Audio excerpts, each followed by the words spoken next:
ஒவ்வொரு குடிமகனின் உயிரும் முக்கியம் என டெல்லி உயர்நீதிமன்றம் கருத்து தெரிவித்திருக்கிறது. சோனம் வாங்சுக் வழக்கில் நீதிபதிகள் இத்தகைய கருத்தை கூறியிருக்கின்றனர். டெல்லியில் உண்ணாவிரதத்தில் சமூக ஆர்வலர் சோனம் வாங்சுக் ஈடுபட்டிருக்கும் நிலையில் அவருடைய உடல்நிலை மோசமடைந்திருப்பதாக கூறி அவருக்கு உரிய சிகிச்சை அளிக்க வேண்டும் என கூறி வழக்கு தொடரப்பட்டிருந்தது. இது தொடர்பான வழக்கில் தற்போது டெல்லி உயர்நீதிமன்றம் இத்தகைய கருத்தை தெரிவித்திருக்கிறது. ஒவ்வொரு குடிமகனின் உயிரும் முக்கியம் என நீதிமன்றம் கருத்து தெரிவித்திருக்கிறது. டெல்லியில் சமூக ஆர்வலர் சோனம் வாங்சுக் உண்ணாவிரதத்தில் ஈடுபட்டிருக்கிறார். விவரங்களோடு செய்தியாளர் கணபதி இணைந்திருக்கிறார். கணபதி, நீதிமன்றம் தெரிவித்த கருத்துக்களின் பின்னணி விவரம்.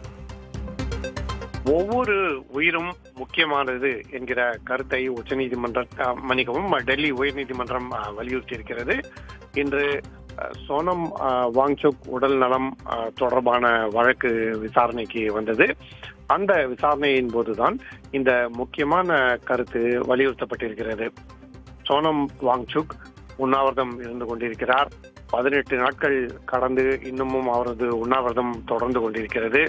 இப்படிப்பட்ட சூழ்நிலையில் அவரது உடல் நலம் குறித்து கவலை அதிகரித்து வருகிறது என்று இன்று டெல்லி உயர்நீதிமன்றத்திலே நீதிபதிகள் தேவேந்திரகுமார் உபாத்யாய் மற்றும் தேஜஸ் கரியா அமர்விலே வழக்கு விசாரணைக்கு எடுத்துக்கொள்ளப்பட்டது.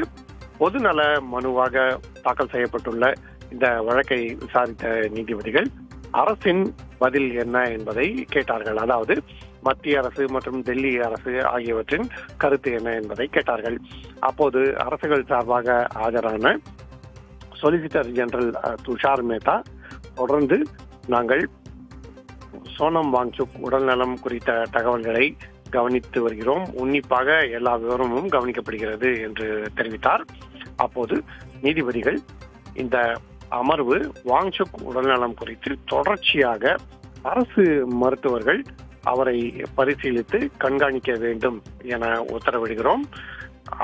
அரசு மருத்துவர்கள் அவரை தொடர்ந்து கண்காணிப்பது மட்டுமல்லாமல் மருத்துவ ரீதியாக ஏதேனும் உதவி அவருக்கு தேவைப்பட்டால் உடனடியாக நடவடிக்கை எடுக்க வேண்டும். ஒவ்வொரு உயிரும் மிகவும் முக்கியமானது. எவ்ரி லைஃப் இஸ் பிரஷியஸ், விலை மதிக்க முடியாதது என்பதை குறிப்பிட்டு டெல்லி உயர்நீதிமன்ற அமர்வு இன்று இந்த வழக்கை முடித்து வைத்திருக்கிறது. ஆகவே அதன்படியே இனி அரசு மருத்துவர்கள் சோனம் வாங்சுக் உடல்நலம் குறித்து தினசரி அவரை அவ்வப்போது பரிசோதனை செய்து என்ன விவரம் என்பதை தொடர்ச்சியாக கண்டறிவார்கள்.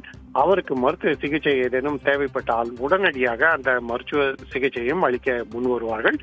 இந்த முக்கியமான அம்சம் இன்று டெல்லி உயர்நீதிமன்றத்திலே சோனம் வாங்சுக் உடல்நலம் குறித்த வழக்கிலே வலியுறுத்தப்பட்டிருக்கிறது. பாலா, கணபதி, தொடர்ச்சியான உண்ணாவிரத போராட்டத்தால சோனம் வாங்சுக்கோட உடல்நிலை பின்னடைவை சந்தித்திருக்கிறது.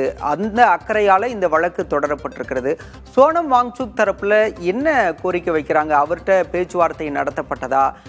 இது போன்ற சமூக ஆர்வலர்களுடைய கருத்துக்கள் அவரிடம் கொண்டு சேர்க்கப்பட்டதா? அவர் தொடர்ந்து உண்ணாவிரதத்தை கைவிடுவதற்கான ஒரு சூழ்நிலை ஏதாவது இருக்கா? பல சமூக ஆர்வலர்கள் சோனம் வாங்சுக் உண்ணாவிரதத்தை கைவிட வேண்டும், அவரது உடல் நிலம் குறித்த கவலை தினசரி அதிகரித்து வருகிறது. சோனம் வாங்சுக் உண்ணாவிரதம் தொடங்கிய தினத்திலிருந்து இதுவரை அவருடைய எடை கிட்டத்தட்ட 9 கிலோவுக்கு மேல் குறைந்திருக்கிறது. மேலும் அவர் சோர்வுடன் காணப்படுகிறார். போராட்டம் நடைபெறும் மேடையிலே தான் படுத்திருக்கிறார். இப்படிப்பட்ட சூழ்நிலையிலே அவர் உண்ணாவிரதத்தை கைவிட வேண்டும். அவர் மற்றும் அவருடன் உண்ணாவிரதம் இருப்பவர்கள் உண்ணாவிரதத்தை கைவிட்டு வேறு முறைகளிலே போராட்டத்தை தொடர வேண்டும் என வலியுறுத்தி வருகிறார்கள். ஆனால் சோனம் வாங்சுக், நான் மன உறுதியுடன் இருக்கிறேன், எனது போராட்டத்தை தொடர்வேன். வரும் 20ஆம் தேதி அன்று நாடாளுமன்ற கூட்டத்தொடர் தொடங்குகிறது. அன்று ஜந்தர் மந்தரிலிருந்து நாடாளுமன்ற வளாகத்துக்கு அமைதி ஊர்வலம் நடத்தப்படும் என அறிவித்திருக்கிறார். மேலும் இன்று உண்ணாவிரத நடைபெறும் அந்த இடத்திலே அதாவது இந்த போராட்டத்திலே பங்கு பெறும் அனைத்து மக்களுமே உண்ணாவிரதம் இருப்பார்கள் எனவும் கரப்பாம்பூச்சி ஜனதா கட்சி வலியுறுத்தி இருக்கிறது. இப்படிப்பட்ட சூழ்நிலையில் தான் இன்று மாலை 5 மணிக்கு முன்னாள் டெல்லி முதல்வர் அரவிந்த் கெஜ்ரிவால் போராட்டம் நடைபெறும் ஜந்தர் மந்தரிலே சோனம் வாங்சுக் மற்றும் கரப்பாம்பூச்சி ஜனதா கட்சியை சேர்ந்தவர்களை சந்திப்பார் என ஆம் ஆத்மி கட்சியை சேர்ந்தவர்கள் தெரிவித்திருக்கிறார்கள். ஆகவே சோனம் வாங்சுக் உடல்நலம் ஒரு புறம் தினசரி கவலை அதிகரித்து வரும் சூழ்நிலையில் அதே சமயத்தில் போராட்டத்தின் வேகம் நாளுக்கு நாள் அதிகரித்து வருகிறது பாலா. தங்களுடைய விரிவான தகவல் பகிர்வுக்கு நன்றி கணபதி.